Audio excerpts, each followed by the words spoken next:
Hello friends, Radhe Radhe. Shri Ramcharitmanas पाठ की बहुत सुंदर चौपाई हैं, अर्थ के साथ में है। सुनिए, बहुत अच्छा लगेगा कि भगवान राम इंसानों की तरह जन्म लिए, इंसानों की तरह पूरा जीवन जिया और एक आदर्श जीवन जिया, जिसको लोग अगर उनका उदाहरण अपने पे उतार लें तो वो भी एक इंसान से भगवान बन जाएं, अगर उसी तरीके से करें जैसे भगवान राम ने किया। वो अपने भाइयों के प्रति, अपने पिता माता के प्रति, परिवार के प्रति, सबके लिए ये बहुत ज़िम्मेदार थे। हर कोई इनका हो जाता था, ये हर किसी के हो जाते थे। तभी तो ये सबको इतना प्यार करते थे और सब इनको इतना ज़्यादा प्यार करते थे कि जब ये अयोध्या से वापस आए हैं, जब ये राज्याभिषेक के लिए, जब ये वन में भरत सबको लेके मिलने गए हैं मनाने के लिए, तो बहुत सारी सेना और लोग गए थे। तो वहाँ जब इतने लोग थे तो सब चाहते थे कि हमसे मिलें, हमसे मिलें, राम से हम मिल लें, राम हमसे मिलें। तो राम ने जब ये भाव देखा सबके हृदय में, तो वो अपना इतना प्रभाव दिखाया कि उतने रूप बना लिए कि सबसे वो अलग अलग मिले। और ये प्रेम कोई नहीं जान पाया। सबको लगा खाली हमसे मिल रहे हैं, सबको लगा हमसे, वो सबसे मिले, क्योंकि अपने इतने रूप बना लिए कि हर किसी से वो अलग अलग मिल रहे हैं और फिर वो अपने रूप में दिख रहे हैं। तो ये राम का प्रभाव था। इनके 4 धाम हैं, क्योंकि ये विष्णु भगवान का ही तो अवतार हैं, ये विष्णु जी का अवतार हैं। और ये 4 धाम विष्णु जी के जहाँ जहाँ धाम है वो 4 धाम कहलाते हैं कि जगन्नाथपुरी, वहाँ विष्णु जी का रूप है। बद्रीनाथ, वहाँ विष्णु भगवान है। जगन्नाथ, बद्रीनाथ, द्वारिकानाथ, रामेश्वरम, ये 4 धाम हैं जिनका लोग यात्रा करके अपने जीवन को धन्य मानते हैं, सफल मानते हैं। बद्रीनाथ में तो ये पहाड़ पे हैं बद्रीनाथ जी, तो वहाँ जब जो है आज भी इतना वहाँ की महिमा है कि पहाड़ों के बीच में बसा हुआ है बद्रीनाथ धाम। वहाँ भगवान ध्यान की मुद्रा में हैं और वो ध्यान में ही बैठे हैं भगवान। दर्शन करो तो बिल्कुल अलग, वहाँ कोई चढ़ाई नहीं है, पैदल नहीं चलना पड़ता है, सीधा गाड़ियाँ जाती हैं और आप उतर के सीधा दर्शन करिए बद्रीनाथ धाम में। वहाँ भगवान ध्यान की मुद्रा में हैं। वहाँ कहते हैं कुत्ते हैं तो लेकिन भौंकते नहीं हैं, सांप बिच्छू हैं पर उनके जहर नहीं है, बिजली चमकती है पर गरजती नहीं है, बादल कड़कती नहीं है, मतलब कोई प्रकार का वहाँ शोरगुल आवाज़ें नहीं हैं। क्यों? क्योंकि भगवान ध्यान मुद्रा में बैठे हैं, कहीं उनको ध्यान में भंग न पड़ जाए, खलल न हो जाए। इसलिए ये भगवान प्रकृति की देन है कि प्रकृति वहाँ पे सब कुछ अपने हाथ में कंट्रोल करे है कि वहाँ कुछ ऐसा नहीं होता है। ये बहुत बड़ी महिमा है भगवान की। ये भगवान की ही जहाँ पर स्थान है वहीं पे ऐसा हो सकता है कि नहीं तो इतना कुत्ते लड़ते हैं, भौंकते हैं कि कान देना मुश्किल हो जाता है। वहाँ हैं, घूमते हैं पर न लड़ते हैं आपस में, न भौंकते हैं ज़ोर से। बिजली पानी सब जगह बरसता है, गिरता है पानी, लेकिन वहाँ बादल नहीं गरजते हैं। ये जो वहाँ रह रहे हैं, वहाँ काली कमली वाले का आश्रम है, बहुत अच्छा बड़ा आश्रम बना है। हम तो बहुत पहले गए थे, बहुत पहले उत्तराखंड के 4 धाम घूमने गए थे। तो उत्तराखंड के 4 धाम कौन कौन से हैं वो अलग हो जाते हैं 4 धाम। उत्तराखंड के 4 धाम हैं यमुनोत्री, जहाँ यमुना मैया हैं, यमुना जी निकली हैं वहाँ से। गंगोत्री, वहाँ से गंगा जी निकली हैं मेन। गंगोत्री से ऊपर 18 किलोमीटर ऊपर गोमुख है मेन, वहाँ गोमुख से गंगा जी निकली हैं। फिर आता है केदारनाथ। केदारनाथ में 14 किलोमीटर चढ़ाई है, तब के समय तो बहुत कठिन चढ़ाई थी और बादल, पानी, बर्फ़ बरस रही है, बर्फ़ की दीवारें हैं, बर्फ़ की ज़मीन है, इस तरह से केदारनाथ में था। स्नोफॉल तो बर्फ़ बरसी है, उठा के शॉल झाड़ दो फिर ओढ़ लो, गीली नहीं होती थी हम लोग जब गए हैं। तो केदारनाथ, फिर बद्रीनाथ। बद्रीनाथ में भी स्नोफॉल वगैरह होता है, बर्फ़ गिरती है, बर्फ़ के पहाड़ हैं। अब तो बहुत परिवर्तन हो गया होगा। हम तो बहुत 30 साल पहले गए थे, 31 साल पहले गए थे। ये चारों धाम की यात्रा हमने की थी।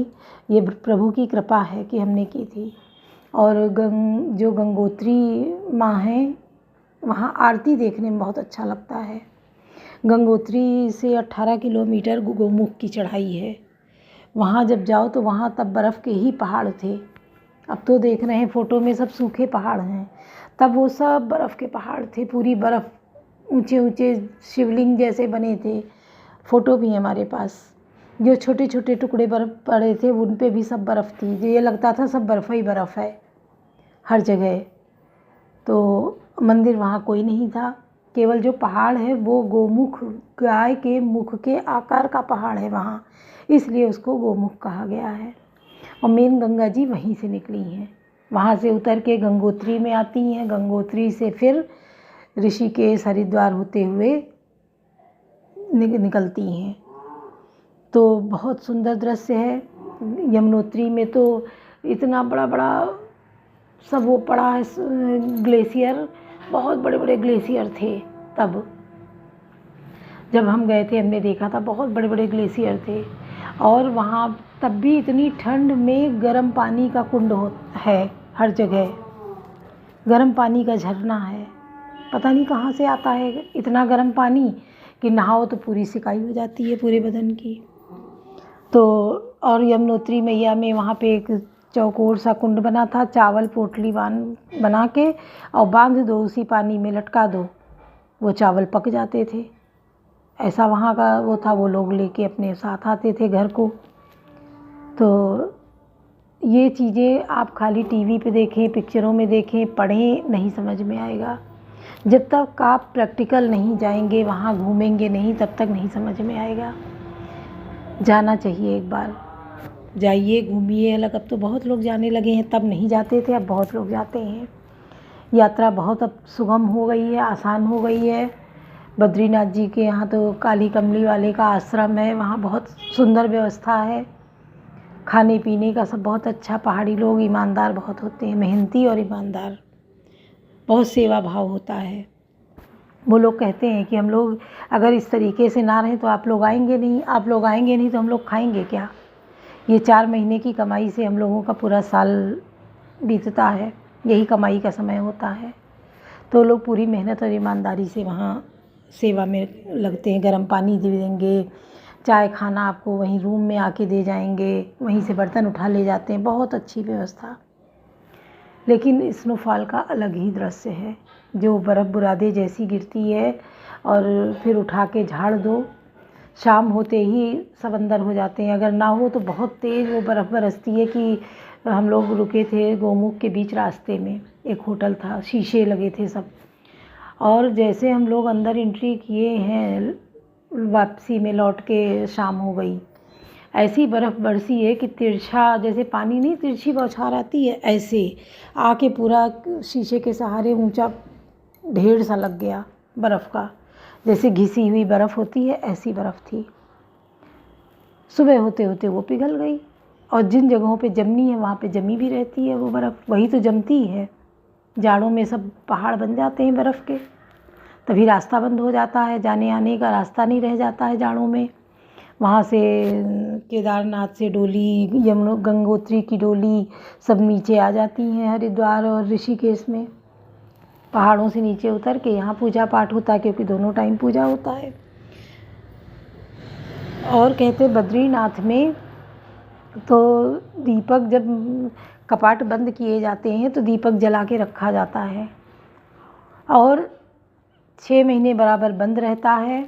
और जब खोले जाते हैं कपाट तो बिल्कुल ताज़े फूल, खुशबू, दीपक जलता हुआ, ये लगता है कि जैसे पूजा अभी अभी हुई हो।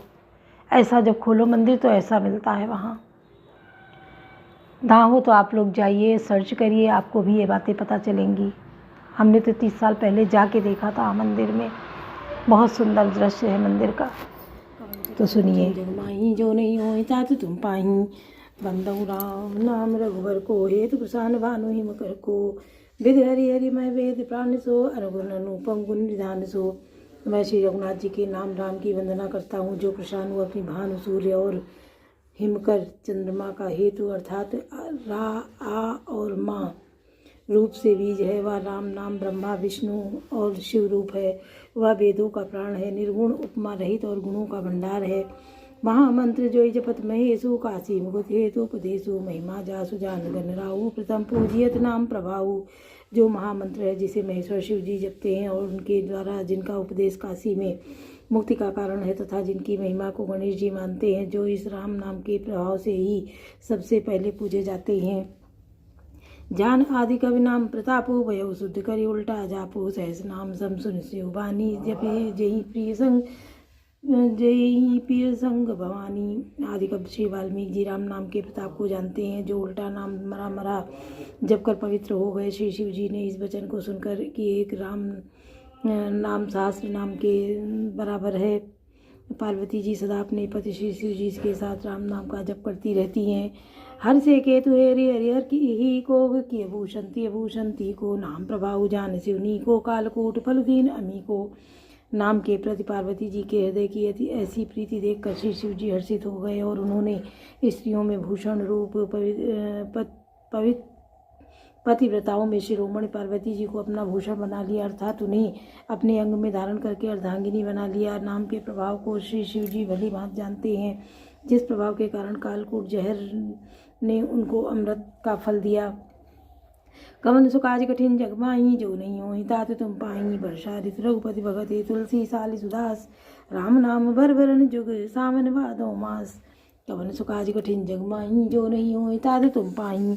श्री रघुनाथ जी की भक्ति वर्षा ऋतु है और तुलसीदास जी कहते हैं कि उत्तम सेवक गण धान है और राम नाम के 2 अक्षर सुंदर सावन भादों के महीने हैं। आखर मधुर मनोहर दो भरन बिनोचन जंजिय जो सुमिरत सुलभ सुखद सब काहू लोक लाहू पर लोक निभाऊ। दोनों अक्षर मधुर और मनोहर है, जो वर्णमाला रूपी शरीर के लिए त्रय भक्तों के जीवन है तथा स्मरण करने में सबके लिए सुलभ और सुख देने वाले हैं, और जो इस लोक में लाभ और परलोक में निर्वाह करते हैं, अर्थात भगवान के दिव्य धाम में दिव्य देह से सदा भगवत सेवा में नियुक्त रहते हैं। कहत सुनत सुमिरत सुटिनी के राम लखन संप्रीत तुलसी के वर्णत भरन प्रीति बिलगाती ब्रह्म जीव सम सहज सगाती। ये कहने सुनने और स्मरण करने में बहुत ही अच्छे सुंदर और मधुर हैं। तुलसीदास को तो श्री राम लक्ष्मण के समान प्यारे हैं। उनका रा और माँ का अलग अलग वर्णन करने में प्रीति बिलगाती है, अर्थात बीज मंत्र की दृष्टि से इनके उच्चारण अर्थ और फल में भिन्नता दिख पड़ती है, परंतु हैं ये जीव और ब्रह्म के समान स्वभाव से ही साथ रहने वाले, सदा एक रूप और एक रस। नर नारायण सरित सुभ्राता जगपालक विशेषी जंत्राता भगत सुती सकल करण विभूषण जगे थे विमल विदुभूषण। ये दोनों अक्षर नर नारायण के समान सुंदर भाई हैं। ये जगत का पालन और विशेष रूप से भक्तों की रक्षा करने वाले हैं। ये भक्ति रूपी सुंदर स्त्री के कानों में सुंदर आभूषण कर्ण फूल हैं और जगत के हित के लिए निर्मल चंद्रमा और सूर्य हैं। स्वादस्तोष सम सुगत सुधा के कमर से समदर्भ सुधा के जन्मन मंजु कंज मधुगर से जीव जसोमति हरि हलधर से। ये सुंदर गति मोक्ष रूपी अमृत के स्वाद और तृप्ति के समान है। कच्छप और शेष जी के समान पृथ्वी के धारण करने वाले हैं। भक्तों के मन रूपी सुंदर का कमल में विहार करने वाले भंवरे के समान है और जीव रूपी यशोदा जी के लिए श्री कृष्ण और बलराम जी के समान आनंद देने वाले हैं। कवन सुकाज कठिन जग माही जो नहीं हो तात तुम पाई। एक छत्रु एक मुकुट मणि सब वर्णन पर जो तुलसी रघुबर नाम के वरन विराजत दो। कवन सुकाज कठिन जग माही जो नहीं हो तात तुम पाई। तुलसीदास जी कहते हैं श्री रघुनाथ जी के नाम के दोनों अक्षर बड़ी शोभा देते हैं, जिनमें से एक रकार छत्र रूप रेफ से और दूसरा मकार मुकुटमणि अनुसार रूप से सब अक्षरों के ऊपर है। समुझत सरिस नाम अरुणामी प्रीति परस्पर प्रभु अनुगामी नाम रूप दुई ईसु उपाधि अगत अनादि सुसामुझ साधी। समझने में नाम और नामी दोनों एक से हैं, किंतु दोनों में परस्पर स्वामी और सेवक के समान प्रीति है, अर्थात नाम और नामी में पूर्ण एकता होने पर भी जैसे स्वामी के पीछे सेवक चलता है, उसी प्रकार नाम के पीछे नामी चलते हैं। प्रभु श्री राम जी अपने राम नाम की अनुगमन करते हैं, नाम लेते ही वहाँ आ जाते हैं। नाम और रूप दोनों ईश्वर की उपाधि हैं। ये भगवान के नाम और रूप दोनों अनिर्वचनीय है, अनादि है और सुंदर शुद्ध भक्ति युक्त बुद्धि से इनका दिव्य अनविनाशी स्वरूप जानने में आता है। को बड़ छोट कहत अपराधो सुन गुण भेद समुझिए साधु देखिए रूप नाम आधीना रूप ज्ञान नहीं नाम बीना। इन नाम और रूप में कौन बड़ा है कौन छोटा या कहना तो अपराध है। इनके गुणों का तारतम्य कमी बेशी सुनकर साधु पुरुष स्वयं ही समझ लेंगे। रूप नाम के अधीन देखे जाते हैं, नाम के बिना रूप का ज्ञान नहीं हो सकता। रूप विशेष नाम बिनु जाने करतलगत न परई पहचाने। सुमिरिय नाम रूप बिन देखे आवत दर्शने विषेखे। कोई सा विशेष रूप बिना उसका नाम जाने ये थैली पर रखा हुआ भी पहचाना नहीं जा सकता। और रूप के बिना देखे भी उनका नाम स्मरण किया जाए तो विशेष प्रेम के साथ वह रूप हृदय में आ जाता है। नाम रूप गति अगत कहानी समझत सुगंध परत बखानी। अगुन सगुन बिच नाम सुखासी वह प्रबोधक चतुर्सु दुभासी। नाम और रूप की गति की कहानी विशेषता की कथा अकथनीय है, वह समझने में सुखदायक है परंतु उसका वर्णन नहीं किया जा सकता। निर्गुण और सगुण के बीच में नाम सुंदर साक्षी है और दोनों का यथार्थ ज्ञान कराने वाला चतुर्दुभाषिया है। कवन सुकाज कठिन जग माही जो नहीं हो तात तुम पाई। राम नाम मन दीप धरु जी देहरी द्वार तुलसी भीतर बाहर हूँ जो चाह सुजियार। कवन सुकाज कठिन जग माही जो नहीं हो तात तुम पाई। तुलसीदास जी कहते हैं यदि तू भीतर और बाहर दोनों ओर उजाला चाहता है तो मुख रूपी द्वार की जीव रूपी देहली पर राम नाम रूपी मणि दीपक को रख। बोलो सियावर रामचंद्र की जय, पवन सुत हनुमान की जय, लाडले लखन लाल की जय।